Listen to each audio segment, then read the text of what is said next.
Mon frère a amené sa fiancée pour reprendre mon bureau, tu n'as pas l'étincelle, nous avons besoin d'un nouveau départ. J'ai retiré discrètement mon certificat et j'ai franchi la porte. Bonne chance pour transporter des marchandises dangereuses sans licence. 3 jours plus tard, l'entreprise était en faillite. Mon père a remis le travail de ma vie à mon frère incompétent, Adrien, et à sa fiancée manipulatrice, Geneviève, lors du dîner du dimanche. Il pensait que je supplierais pour rester. Au lieu de cela, j'ai tranquillement emballé mes affaires, j'ai annulé ma licence de logiciel propriétaire et j'ai regardé leur empire s'effondrer de loin. Avant de continuer l'histoire d'aujourd'hui, nous avons une annonce urgente à faire. En raison de problèmes techniques, nous pivotons vers une autre chaîne. Veuillez vous abonner à notre nouvelle chaîne, Héritage et Vengeance. Vous pouvez trouver le lien dans la description de la vidéo, le commentaire épinglé et la balise de collaboration sur cette vidéo. Assurez-vous de changer maintenant afin de ne rien manquer. Merci pour votre soutien. Maintenant, revenons à l'histoire. J'étais assise à la table de la salle à manger en acajou, celle que ma mère avait remise à neuf à la main 3 mois avant sa mort, soignant une migraine qui menaçait de me fendre le crâne depuis mardi. Ce n'était pas seulement un mal de tête. C'était la manifestation physique de 14 heures de travail par jour, 7 jours sur 7 pendant les 6 dernières années. Mon corps hurlait pour du repos. Mais mon père, Guillaume, avait insisté sur cette célébration familiale obligatoire. Il ne voulait pas me dire ce que nous célébrions, seulement que ma présence était requise si je voulais rester en bons termes avec la famille. Cette expression, en bons termes, aurait dû être mon premier avertissement. C'était un langage d'entreprise, froid et transactionnel, utilisé par un homme qui avait cessé petit à petit d'être un père et était devenu simplement le président du conseil d'administration de ma vie. J'ai regardé mon frère Adrien de l'autre côté de la table. À 29 ans, il avait toujours l'apparence douce et non marquée de quelqu'un qui n'avait jamais vraiment perdu le sommeil à cause d'une échéance de paix. Il faisait actuellement tournoyer un verre de vin rouge onéreux millésimé sur la carte de l'entreprise, sans aucun doute et chuchotait quelque chose à l'oreille de sa fiancée, Geneviève. Geneviève a gloussé, un son de tintement aigu qui grinçait contre mes nerfs comme du papier de verre. Elle avait 26 ans, elle était consultante en ambiguïté de marque, quoi que cela signifie, et elle était dans la vie d'Adrien depuis 6 mois. En ce court laps de temps, elle avait réussi à s'aliéner le gestionnaire d'entrepôt, à insulter la responsable des ressources humaines et à convaincre d'une manière ou d'une autre mon père que le décor du bureau drainait l'aura de l'équipe. « Valentine, tu n'as pas touché à ton steak », a déclaré Guillaume, sa voix résonnant depuis le bout de la table. Il ne m'a pas regardé. Il était occupé à couper sa propre viande avec une précision qui semblait agressive. « Je ne me sens pas bien, papa », ai-je dit, ma voix étant à peine un murmure. J'ai passé les 3 dernières nuits au centre de distribution à corriger l'erreur d'acheminement causée par le responsable de l'équipe de nuit. Je suis juste épuisé. L'épuisement est un état d'esprit, est intervenue Geneviève, souriant doucement. Tu devrais vraiment essayer la manifestation, Valentine. Si tu manifestes de l'énergie, l'univers en fournit. J'ai serré ma fourchette plus fort, mes phalanges devenant blanches. La manifestation n'organise pas la logistique internationale du fret, Geneviève. Le travail acharné le fait. Allons, allons, a interrompu Guillaume en levant une main. Ne nous disputons pas. Ce soir est une nuit de joie, une nuit tournée vers l'avenir. Il s'est levé, tapant son couteau contre son verre de vin. Le son a retenti, aigu et perçant, faisant taire la pièce. Même la climatisation semblait vrombir plus doucement en prévision. J'ai une annonce à faire, a commencé Guillaume, son torse se gonflant. Il a regardé Adrien avec une chaleur que je n'avais pas vue diriger vers moi depuis une décennie. Pendant 40 ans, cette entreprise a été ma vie, mais un homme sait quand il est temps de passer le flambeau. J'ai beaucoup réfléchi ces derniers temps à l'héritage, à l'avenir, au nom sur le bâtiment. Mon cœur martelait dans ma poitrine. C'était cela. Après 10 ans de sacrifice, après avoir sauté des vacances, après avoir ruiné mes propres relations parce que l'entreprise passait toujours en premier, il allait enfin le reconnaître. Il allait enfin me nommer directrice générale pour pouvoir se retirer dans sa maison au bord du lac d'Annecy. J'ai redressé ma posture, ignorant les élancements dans mes tempes, prête à accepter la responsabilité que je portais effectivement depuis des années de toute façon. Il est traditionnel, a continué Guillaume, son regard glissant devant moi pour se poser uniquement sur son fils, que l'entreprise reste dans la lignée masculine pour porter le nom en avant avec force. La pièce est devenue froide. Le sang s'est retiré de mon visage si vite que je me suis senti étourdi. Ainsi, a annoncé Guillaume, rayonnant, je suis fier d'annoncer qu'à compter du 1er du mois, je démissionne de mon poste de directeur général et que mon fils, Adrien, prendra ma place pour nous mener vers la prochaine génération. Adrien s'est levé, feignant la surprise, boutonnant sa veste de costume.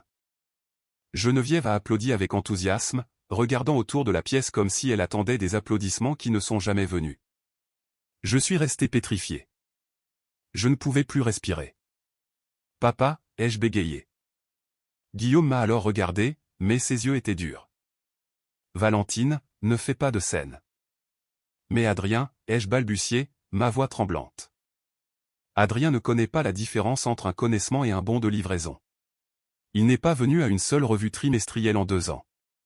Je gère les opérations, les ventes et les finances depuis que maman est morte.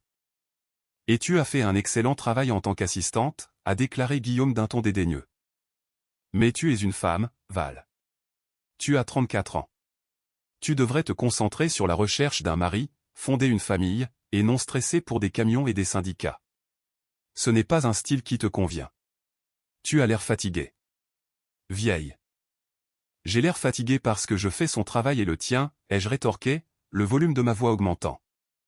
Geneviève s'est penchée en avant, son expression dégoulinant d'une fausse sympathie. Vois-tu, c'est exactement pourquoi un homme est mieux adapté pour la direction. Tu es trop émotive, Valentine. Tu es hystérique. Je ne suis pas hystérique. Je me suis levé, ma chaise raclant bruyamment contre le sol. Je suis la seule raison pour laquelle cette entreprise n'est pas en faillite. Qui a obtenu le contrat avec le groupe Atlas? Moi. Qui a renégocié les surcharges de carburant quand le prix du pétrole a grimpé? Moi. Et tu as été payé un salaire pour cela, a dit Guillaume froidement. Ne joue pas à la martyre. Tu étais une employée. Je suis ta fille. Tu es une employée qui devient un subordonné, a répliqué Guillaume, sa voix descendant dans un registre grave et dangereux. En fait, Adrien et moi avons discuté de la restructuration. Geneviève a d'excellentes idées sur le changement de marque, pour rendre l'entreprise plus jeune, plus fraîche, et nous sommes tous d'accord pour dire que ton style de gestion est obsolète, rigide.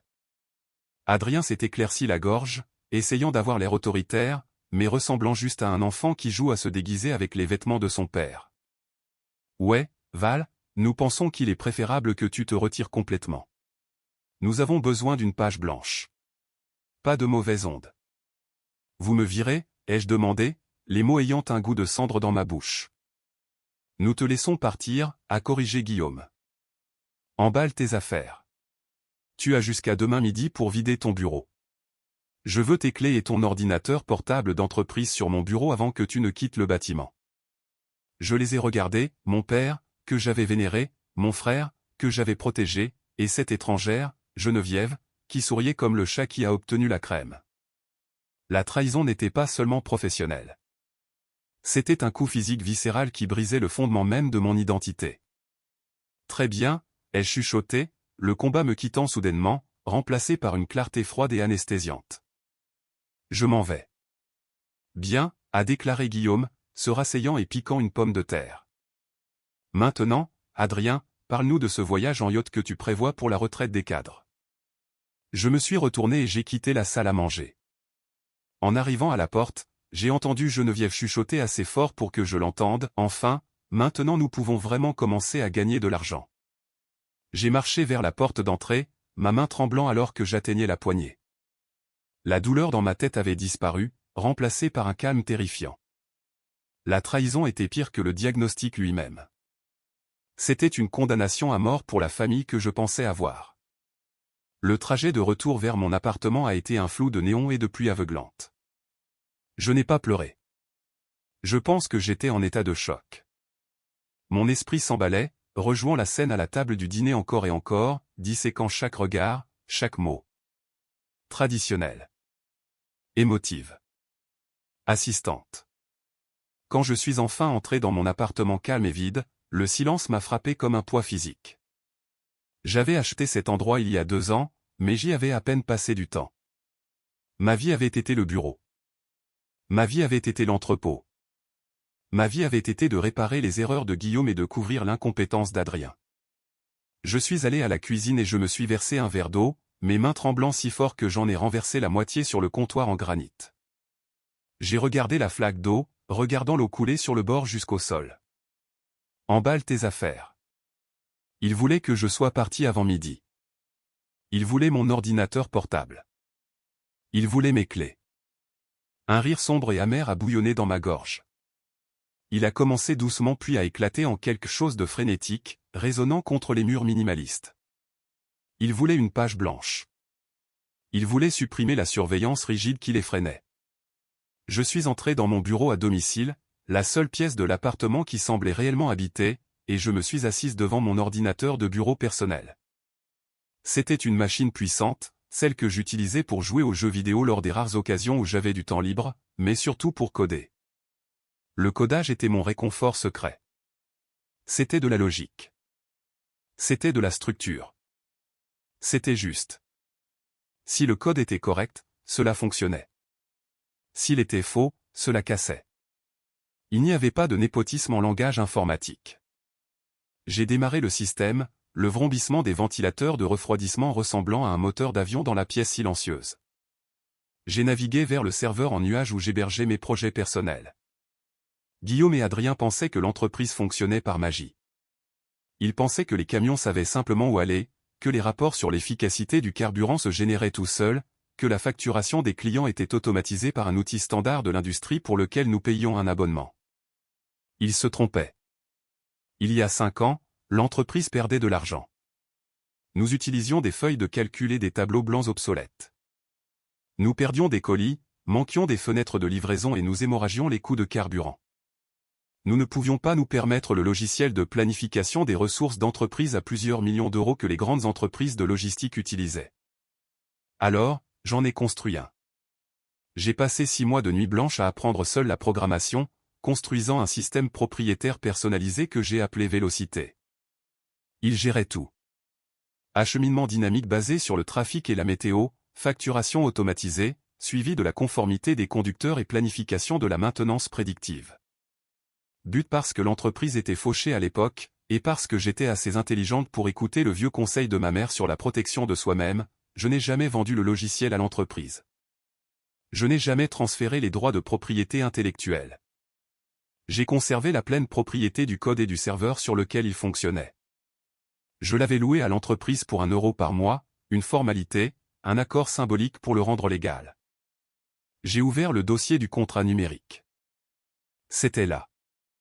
Contrat de licence révocable à volonté par le concédant avec un préavis de 24 heures.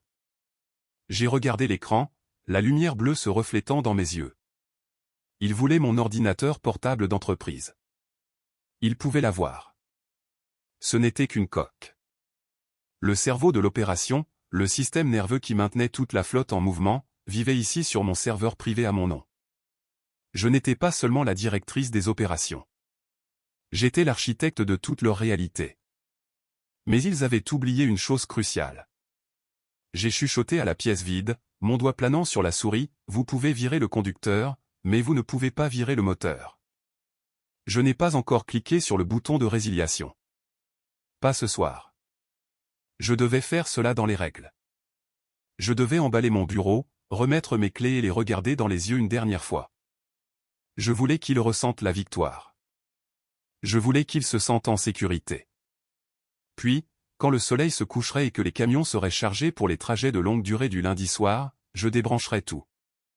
Mon téléphone a vibré sur le bureau. C'était un message de Geneviève. Eval, je voulais juste dire ne le prends pas personnellement. Nous pensons vraiment que c'est pour le mieux.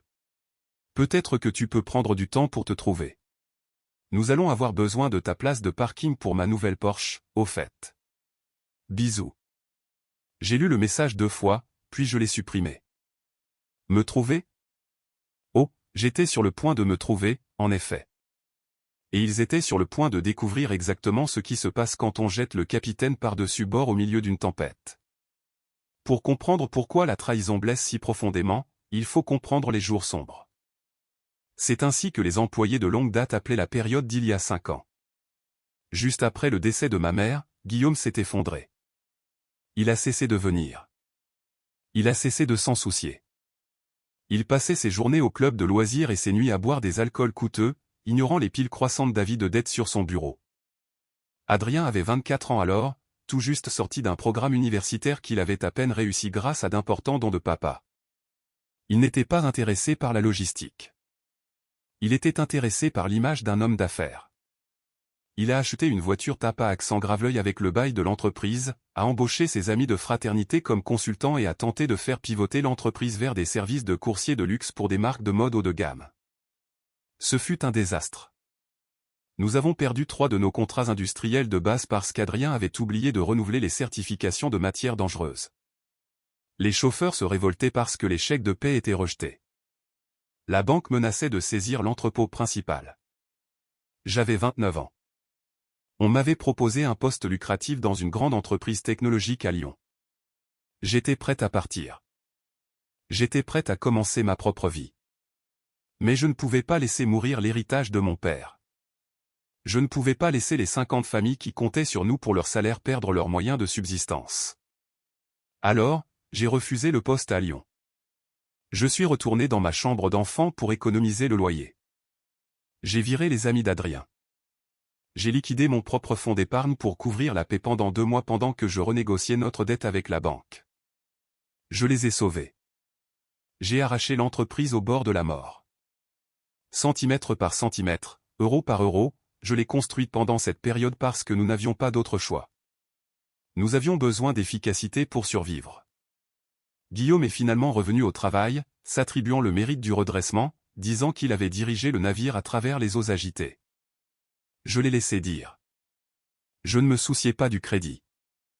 Je me souciais de la sécurité de l'entreprise. Et maintenant, voici Geneviève. Je l'avais rencontrée il y a 6 mois quand Adrien l'avait amenée au bureau pour qu'elle le suive. Elle n'était pas une experte en logistique. Elle n'était pas une consultante en affaires. Son profil sur les réseaux sociaux la répertoriait comme une architecte de marque holistique et une influenceuse. Son compte était plein de photos d'elle posant en maillot de bain sur des plages, tenant des produits qu'elle était payée pour promouvoir. Dès le premier jour, elle m'a regardé avec dédain. Je portais des tailleurs pantalons raisonnables et je gardais mes cheveux en chignon. Je portais peu de maquillage. Pour elle, j'étais invisible. J'étais laide. Votre bureau a un terrible feng shui, m'avait-elle dit la première fois que nous nous sommes rencontrés, fronçant le nez devant mes piles de manifestes d'expédition. Cela bloque votre abondance. Mon abondance provient des marges bénéficiaires que je génère, avais-je répondu sèchement. Elle avait plissé les yeux vers moi à ce moment-là, un regard de pure malice calculatrice qui s'était évanoui à la seconde où Adrien était entré dans la pièce, remplacé par une expression timide et impuissante. « Bébé, ta sœur est si intense », s'était-elle plainte, s'accrochant au bras d'Adrien. J'essayais juste d'aider. Au cours des derniers mois, j'ai vu Geneviève isoler lentement Adrien. Elle l'a convaincu que le responsable de l'entrepôt ne le respectait pas. Elle l'a convaincu qu'il méritait un salaire plus élevé malgré le fait qu'il travaillait moins. Et lentement, insidieusement, elle avait commencé à travailler sur Guillaume. Elle le flattait. Elle l'appelait un visionnaire. Elle lui disait que l'entreprise avait besoin d'une énergie masculine jeune pour rivaliser dans le monde moderne. Elle a joué sur ses insécurités concernant le vieillissement et ses vues archaïques sur les rôles de genre. Elle était l'architecte de mon exil. Je le savais. Adrien était l'arme, émoussé et sans éclat, mais elle était la main qui le dirigeait. Le lendemain matin du dîner, je suis arrivé au bureau à 8 heures précises. Le gardien de sécurité, Michel, m'a salué. « Bonjour, mademoiselle Valentine. Une forte pluie arrive ce soir, a-t-il dit. C'est certain, Michel, ai-je dit, une tristesse dans la poitrine. Michel avait 3 enfants. Si Adrien et Geneviève coulaient l'entreprise, Michel se retrouverait sans emploi. Je suis entré dans mon bureau. C'était déjà différent. Ma plaque nominative avait été retirée de la porte. À l'intérieur, Geneviève était assise à mon bureau. Mon bureau. Elle tournait dans ma chaise ergonomique, tenant un mètre ruban. « Oh, tiens », a-t-elle dit, ne prenant pas la peine de se lever. Je suis juste en train de mesurer pour la nouvelle chaise longue. Nous allons transformer cela en un module de relaxation pour Adrien. Il a besoin d'un espace pour décompresser. Sors de ma chaise, ai-je dit, ma voix basse. Techniquement, c'est la propriété de l'entreprise, a-t-elle ricané. Et dès midi, vous serez une intruse. Il est 8h15, Geneviève. J'ai 4 heures. Lève-toi. Elle a levé les yeux au ciel mais s'est levée, lissant sa jupe de marque. Très bien, mais dépêche-toi. Les peintres arrivent à 13h. Nous avons choisi un beige tranquille. Où est Guillaume, ai-je demandé, refusant de l'appeler papa. Il est au bureau de l'avocat, a-t-elle dit, examinant ses ongles. Il transfère les parts à Adrien. C'est un grand jour. Nous commandons du champagne pour le déjeuner. Vous ne devriez probablement pas rester pour cela. Cela pourrait être gênant. Elle s'est dirigée vers la porte, puis s'est arrêtée, se retournant avec un sourire prédateur. Vous savez, Val, vous devriez me remercier. Vous vous noyez ici. Vous n'alliez jamais être le visage de cette entreprise. Vous n'avez tout simplement pas l'étincelle. L'étincelle ne paie pas les factures, Geneviève, ai-je dit, ouvrant une boîte en carton et commençant à y mettre mon diplôme encadré. C'est là que vous avez tort, a-t-elle ri. La perception est la réalité, et la réalité est que vous êtes dehors et que nous sommes dedans. Elle est partie, ses talons claquant dans le couloir. J'ai regardé autour du bureau. Je n'ai pas emballé grand-chose, juste mon diplôme, une photo de ma mère et ma tasse préférée. J'ai laissé les dossiers. J'ai laissé les classeurs. J'ai laissé les manuels opérationnels que j'avais écrits. Ils ne les liraient pas de toute façon. À 11h55, je suis descendu à la salle des serveurs au sous-sol. J'avais une dernière tâche physique à accomplir. Bien que le logiciel vive dans le nuage, le protocole de connexion locale, ce qui permettait aux ordinateurs du bureau de parler au nuage, était installé sur une baie de serveurs localisée dédiée. Je ne l'ai pas détruite. Je n'étais pas une vandale. J'ai simplement ouvert une session dans la console d'administration, désactivé la fonction de renouvellement automatique de la clé de licence de vélocité et réglé le paramètre d'expiration pour suivre strictement le contrat à minuit ce soir.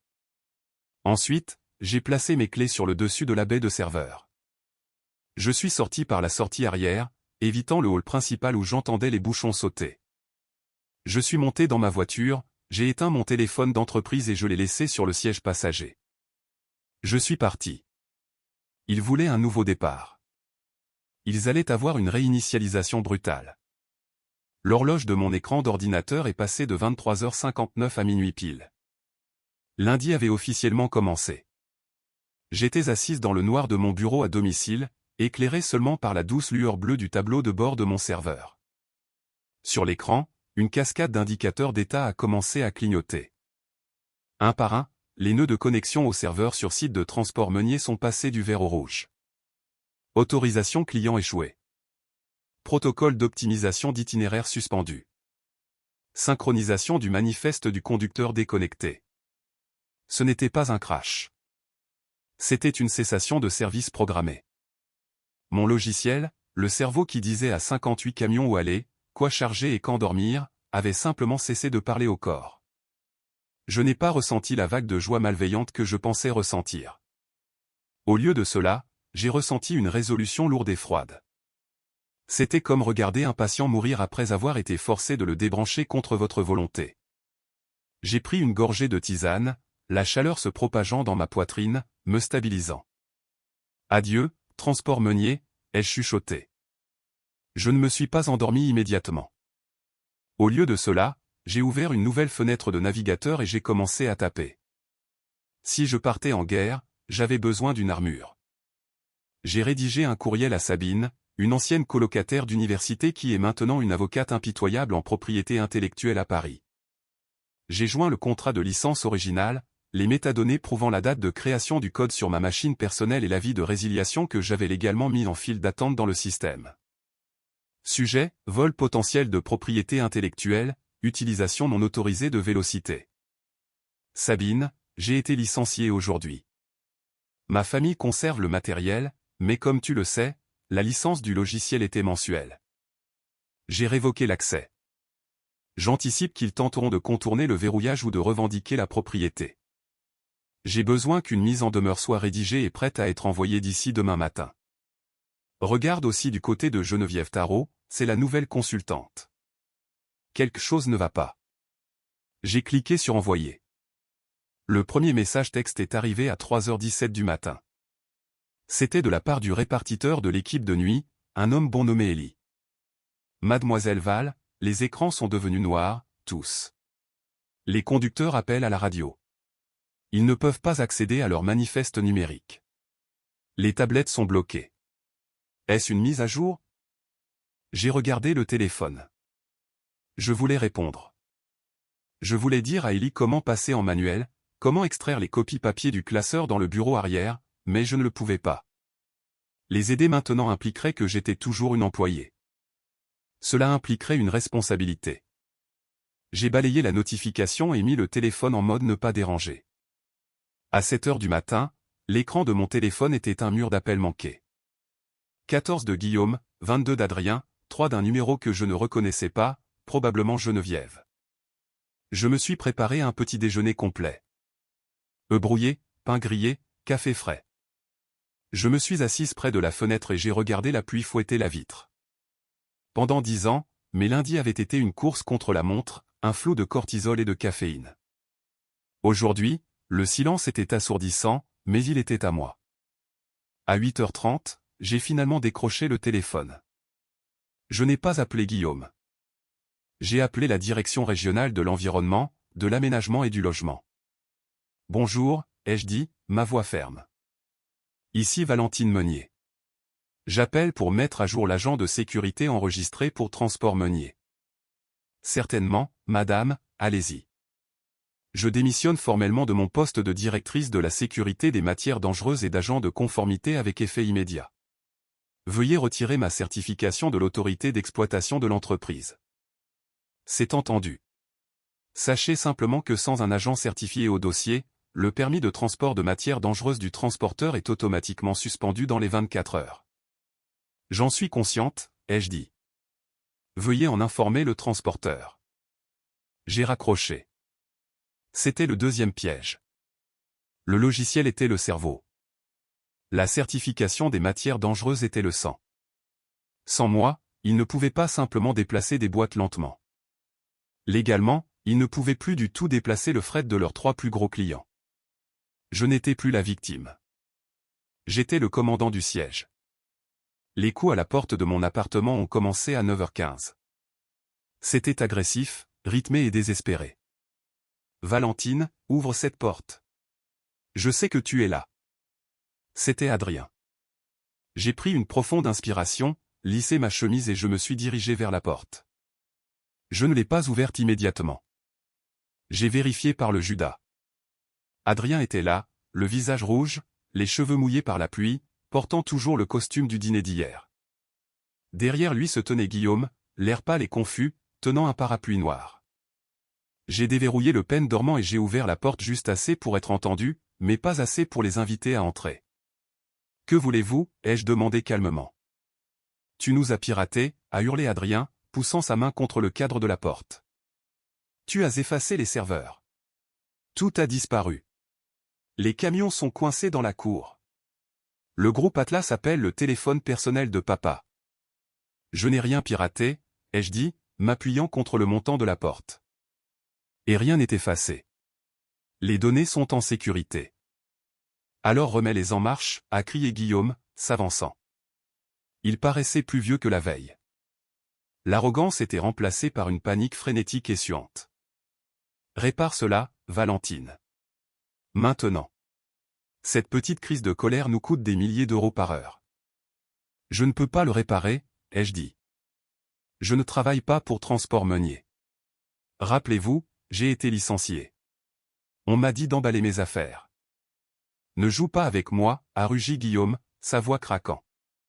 Tu as saboté la propriété de l'entreprise avant de partir. C'est criminel. Je vais te faire arrêter.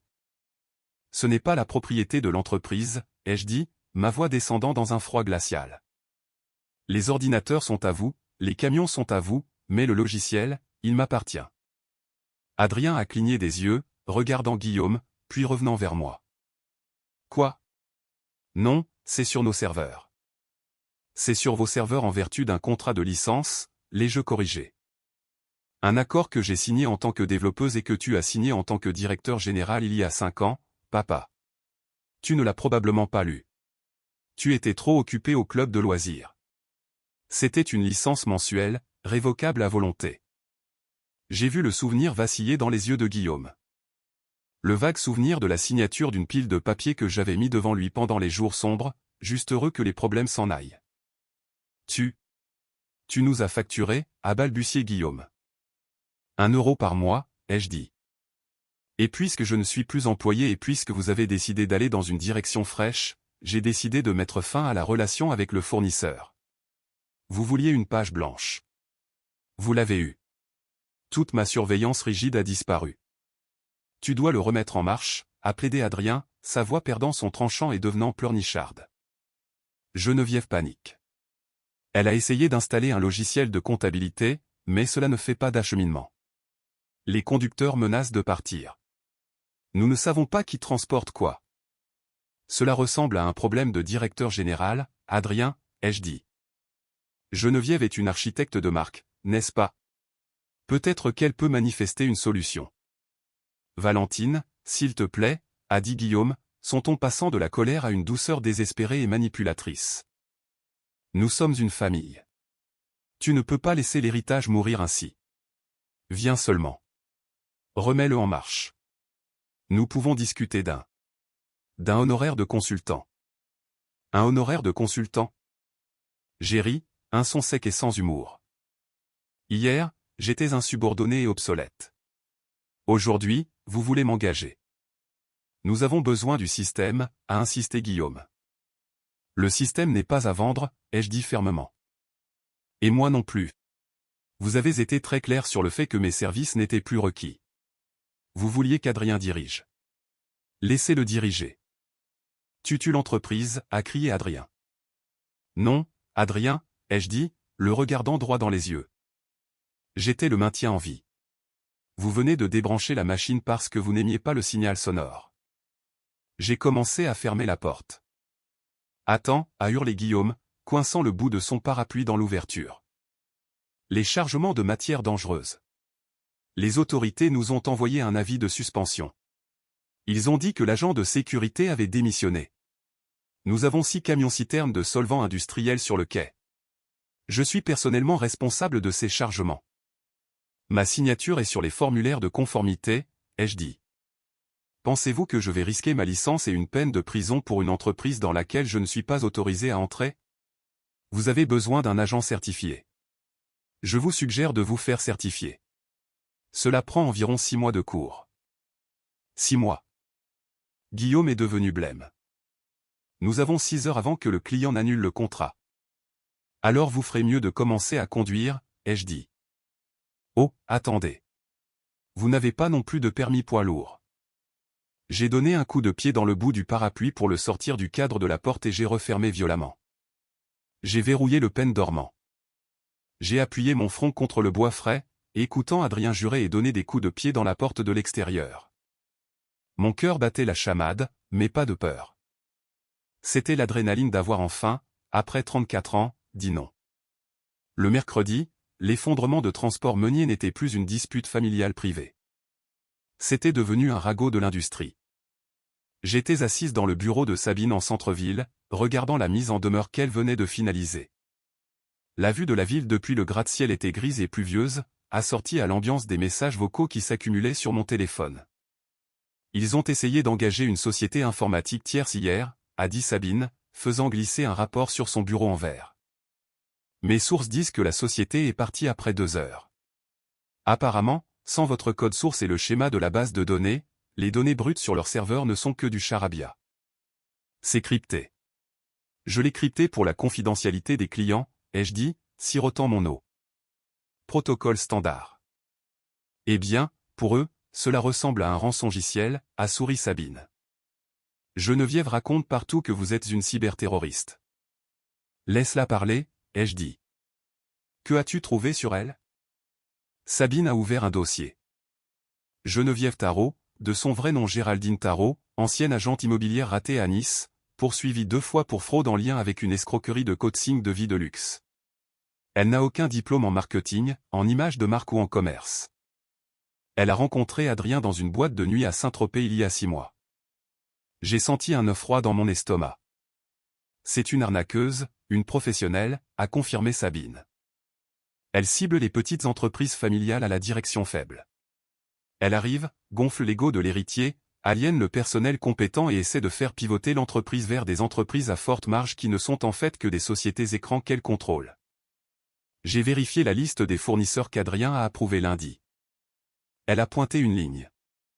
Provision pour Tarot Global Consulting, 23 250 €. Ils l'ont payé 23 250 € dès le premier jour, ai-je demandé, incrédule. Et 46 500 € de plus pour les actifs de changement de marque, a ajouté Sabine. Il vide le capital d'exploitation, Valentine. Rapidement. Mon téléphone a vibré. C'était un message photo d'Elie, le répartiteur. C'était une photo de l'entrepôt principal. C'était le chaos. Des palettes étaient empilées n'importe comment dans les allées. Des conducteurs se tenaient en groupe, les bras croisés, l'air furieux. En arrière-plan, je pouvais voir Adrien debout sur une caisse hurlant quelque chose pendant que Geneviève le filmait avec son téléphone. La légende disait, il essaie d'utiliser son téléphone pour diriger la flotte. 3 conducteurs viennent de démissionner. Le représentant du groupe Atlas est ici. C'est fini. J'ai ressenti un pincement de culpabilité. C'étaient mes gens. Ellie, les chauffeurs, l'équipe de l'entrepôt, ils ne méritaient pas cela. Ils vont s'écraser d'ici vendredi, ai-je dit doucement. C'est le plan, a dit Sabine. Les arnaqueurs comme Geneviève ne construisent pas. Ils dépouillent. Elle prendra l'argent, blâmera l'échec sur ton sabotage et passera à la prochaine cible. À moins que. À moins que quoi? À moins que nous ne l'exposions, a dit Sabine. Mais pour faire cela, tu as besoin que Guillaume écoute. Et pour l'instant, il pense que tu es la méchante. Il ne m'écoutera pas, ai-je dit. Il est trop fier. Il écoutera peut-être la banque, a suggéré Sabine, ou les clients. Juste à ce moment-là, mon téléphone a sonné à nouveau. Ce n'était ni Guillaume ni Adrien. C'était Monsieur Henriot, le vice-président régional de la logistique pour le groupe Atlas, notre plus gros client. J'ai regardé Sabine, elle a hoché la tête. Réponds. Bonjour, Monsieur Henriot, ai-je dit, mettant le haut-parleur. Valentine, sa voix était sèche et professionnelle, mais je sentais la tension. Je me trouve dans le bureau de votre père. Il me raconte une histoire de migration de serveurs et de pirates, mais mon chef de quai me dit que votre signature ne figure pas sur les derniers manifestes de matières dangereuses. Et franchement, Adrien vient d'essayer de m'expliquer notre accord et il n'a manifestement aucune idée de quoi il parle. Où êtes-vous? Je ne fais plus partie de l'entreprise, Monsieur Henriot. J'ai été remercié dimanche. Il y eut un long silence à l'autre bout. Remercié? Vous êtes la seule raison pour laquelle nous avons renouvelé le contrat l'année dernière. J'apprécie cela, monsieur, mais la nouvelle direction a décidé d'aller dans une direction différente. La direction qu'ils prennent est celle du précipice, a dit Henriot sans détour. J'ai du fret sur vos quais qui doit être à Strasbourg demain matin. S'il ne bouge pas, j'annule le contrat pour rupture de performance. Je retire la clause d'exclusivité. J'ai entendu la voix de Guillaume en arrière-plan, étouffée et frénétique. Monsieur Henriot, s'il vous plaît. C'est juste un problème technique. Ce n'est pas un problème, Guillaume, a aboyé Henriot loin du téléphone. Puis il est revenu vers moi. Valentine, si je retire ce contrat, Transport Meunier est insolvable. Vous le savez. Je le sais, ai-je dit. Y a-t-il un moyen de régler cela, a-t-il demandé. Si vous étiez réintégré. J'ai regardé Sabine. Elle écrivait quelque chose sur un bloc-notes. Contrôle. Monsieur Henriot, ai-je dit lentement. Je peux réparer l'acheminement en 10 minutes. Je peux recertifier les chargements immédiatement, mais je ne peux pas faire cela en tant qu'ancien employé, et je ne le ferai pas pour la direction actuelle. Je vois, a dit Henriot, sa voix s'abaissant. Il y a une clause dans notre contrat concernant l'assurance des personnes clés. Vous êtes répertorié comme une personne clé. Si vous êtes retiré sans notre notification préalable, nous pouvons geler les paiements. Je ne le savais pas, ai-je menti. Je connaissais chaque clause, je les avais écrites. Je vais geler les paiements, a dit Henriot. Cela devrait attirer leur attention. Je leur donne 24 heures pour résoudre cela. Si vous n'êtes pas de retour aux commandes d'ici demain midi, j'envoie mes propres camions pour récupérer notre fret et je poursuis en justice pour dommages et intérêts. Merci, monsieur Henriot. Ne me remerciez pas, Valentine. Réparez cela. Je n'aime pas traiter avec des amateurs. Il a raccroché. J'ai regardé Sabine. Les paiements sont gelés. Ils n'ont plus de liquidité. Et ils viennent de payer 69 750 € à Geneviève, a noté Sabine. Les chèques vont être rejetés vendredi.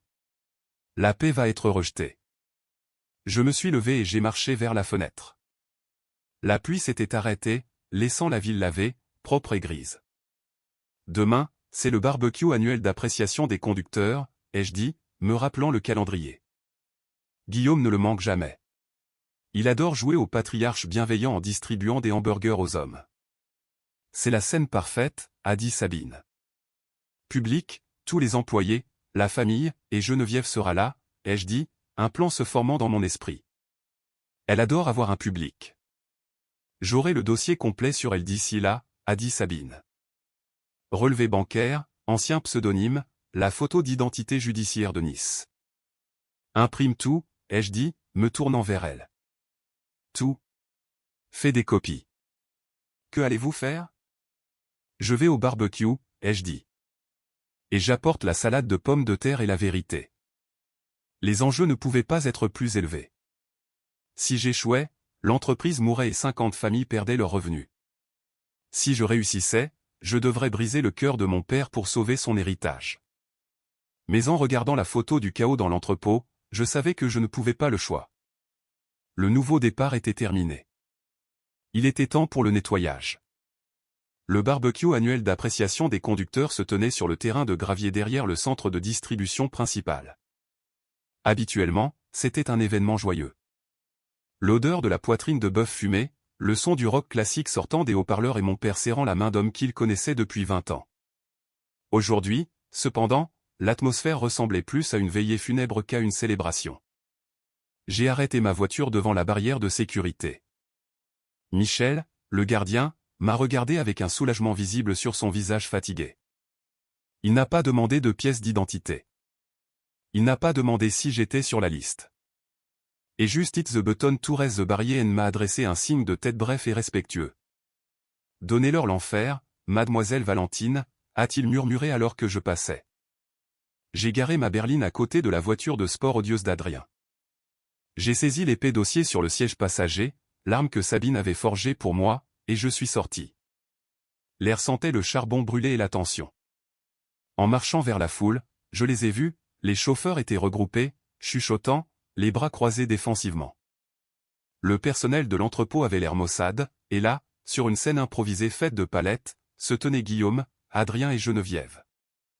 Geneviève portait une robe de designer blanche qui coûtait plus cher que ce que la plupart de ces hommes gagnaient en un mois. Elle tenait un micro, sa voix aiguë et amplifiée résonnant contre les murs métalliques de l'entrepôt.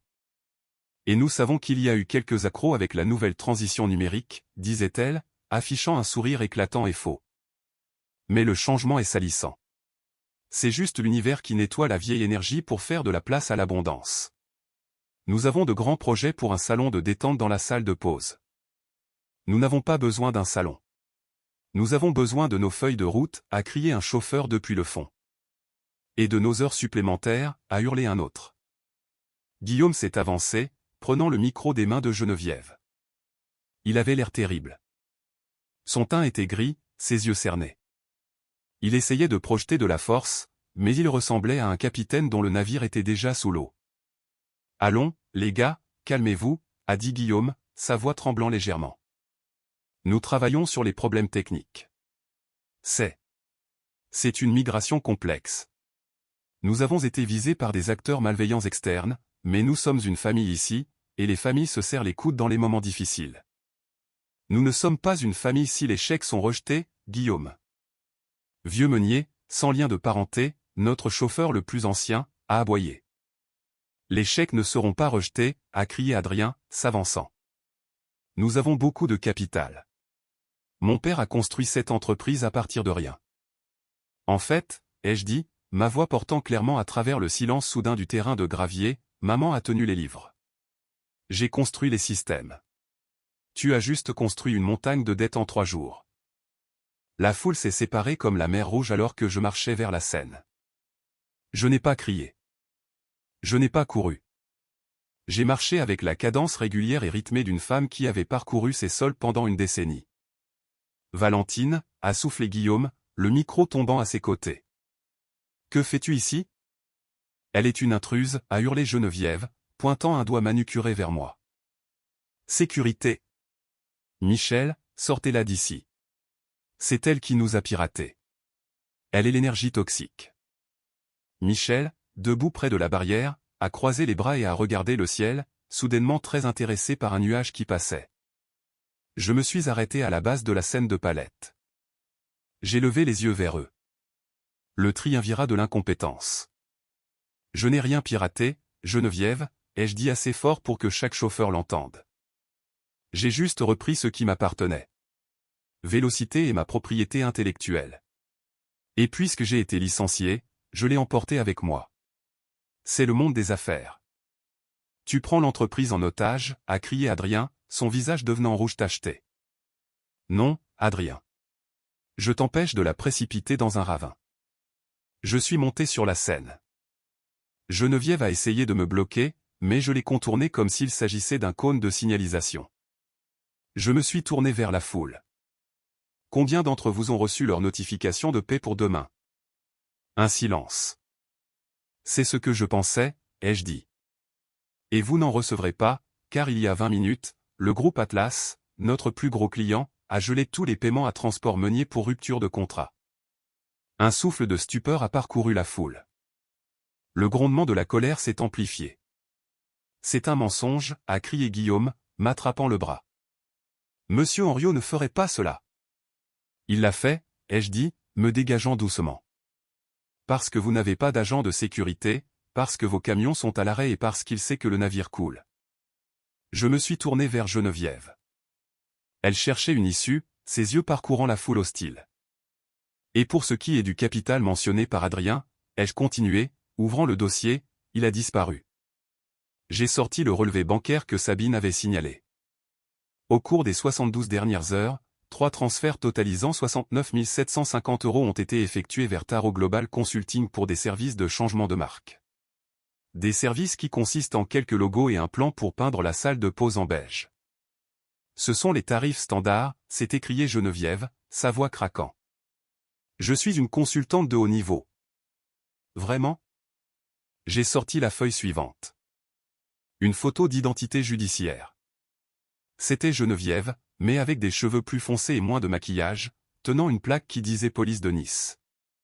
Voici Géraldine Tarot, ai-je lu à haute voix. Arrêtée il y a 2 ans à Nice pour fraude électronique et exploitation d'une escroquerie déguisée en académie de coaching de vie. Elle a plaidé coupable pour un délit mineur et une mise à l'épreuve. Elle n'est pas consultante, papa. C'est un prédateur, et elle a trouvé la proie parfaite. Guillaume a fixé la photo. Et looked at Geneviève, puis la photo à nouveau. La ressemblance était indéniable. Géraldine, a chuchoté Guillaume. Est-ce vrai? Geneviève. Géraldine a laissé tomber le masque.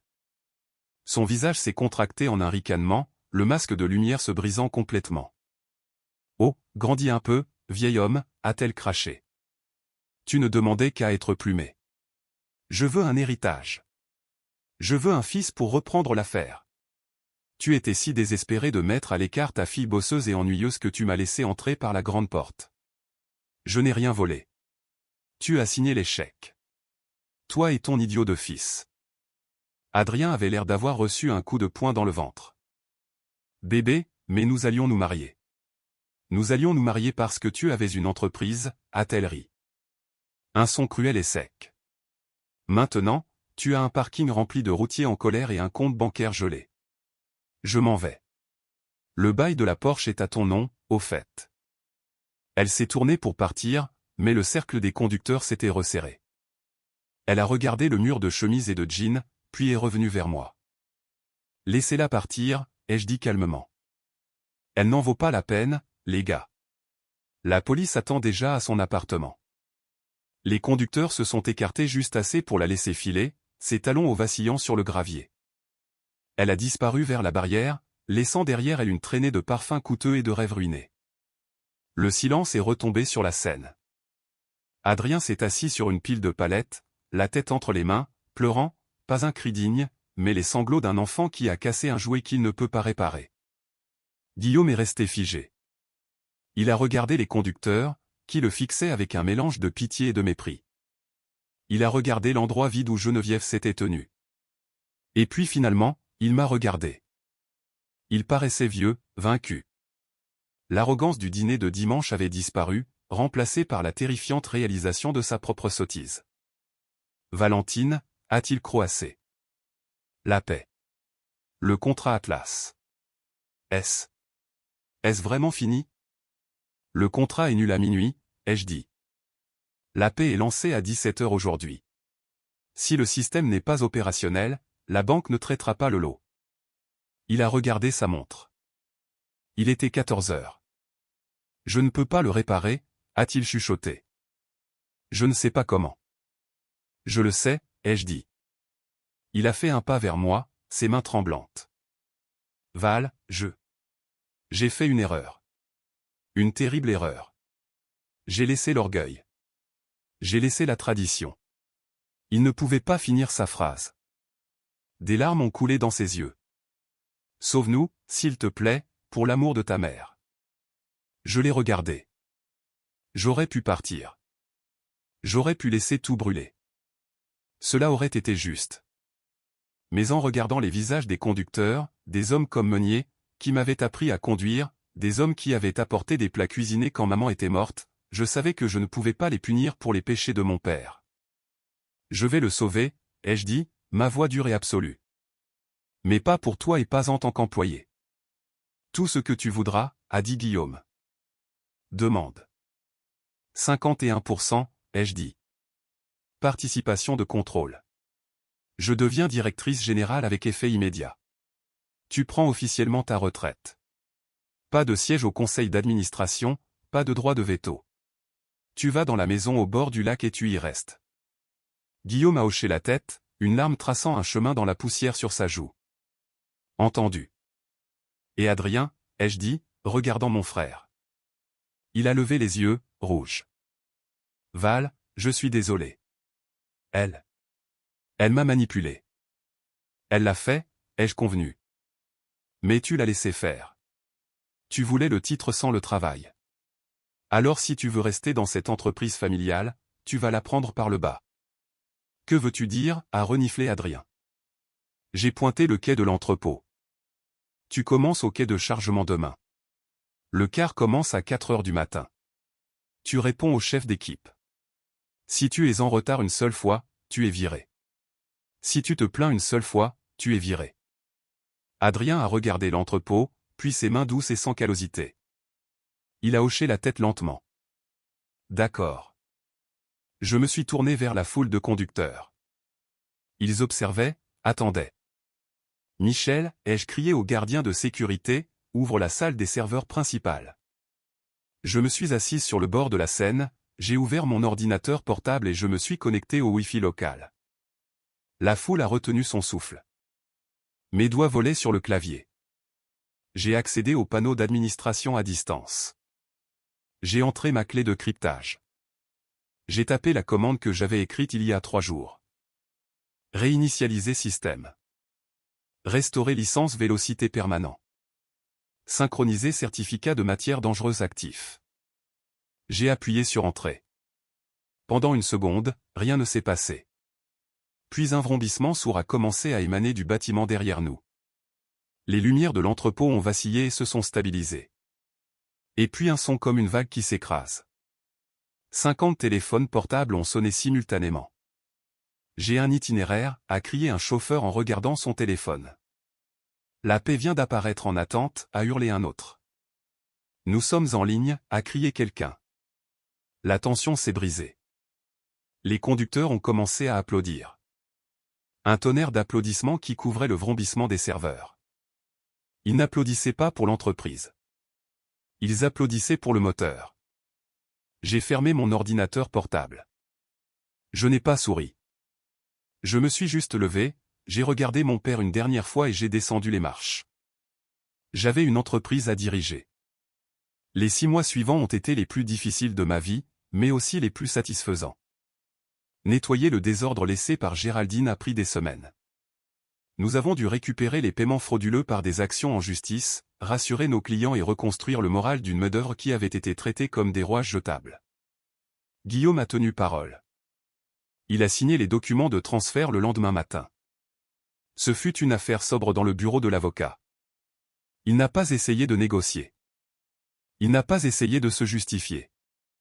Il a juste signé son nom, m'a tendu le stylo et a regardé par la fenêtre. Ta mère a toujours dit que tu étais la plus intelligente, a-t-il dit doucement, fixant la silhouette de la ville. J'étais juste trop têtu pour voir que l'intelligence n'avait pas de genre.